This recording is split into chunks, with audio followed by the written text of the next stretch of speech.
রবিবার দুপুরে আমিনবাজার এলাকায় পরিবেশ অধিদপ্তরের নির্বাহী ম্যাজিস্ট্রেট রেজওয়ানুল ইসলামের নেতৃত্বে এই ভ্রাম্যমাণ আদালত পরিচালিত হয়।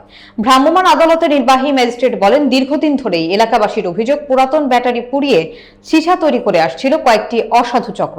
বিস্তারিত দেখুন জাকিরুল ইসলাম জাকিরের প্রতিবেদনে।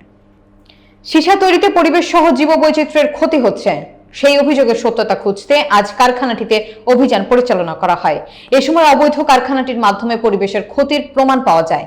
তাদের কার্যক্রম বন্ধ করে দেওয়া হয়। তাদের ব্যবহৃত ব্যাটারির সীসা মালামাল জব্দ করা হয়েছে। এ সময় যে কোনো অপ্রীতিকর ঘটনা এড়াতে ফায়ার সার্ভিস, পুলিশ এবং র্যাব সদস্যগণ উপস্থিত ছিলেন। রেজওয়ানুল ইসলাম, এক্সিকিউটিভ ম্যাজিস্ট্রেট, পরিবেশ অধিদপ্তর। আমরা একটি তথ্যের ভিত্তিতে আজকে এই আমিনবাজারে অবৈধ সীসা ফ্যাক্টরি এখানে আমরা অভিযান পরিচালনা করছি।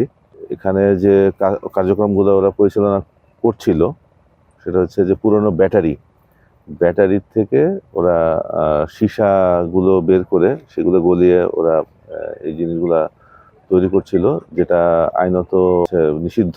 পরিবেশের জন্য ক্ষতিকর অনেক এলিমেন্ট থাকে, তো আমরা এগুলো জব্দ তালিকা অনুযায়ী জব্দ করছি। জব্দ করে এগুলো আমরা পরবর্তীতে এগুলো নিলাম করবো। এগুলো পরবর্তী যে আইনগত প্রসিডিউরগুলো রয়েছে সেই প্রসিডিউরগুলো আমরা পরিচালনা করব।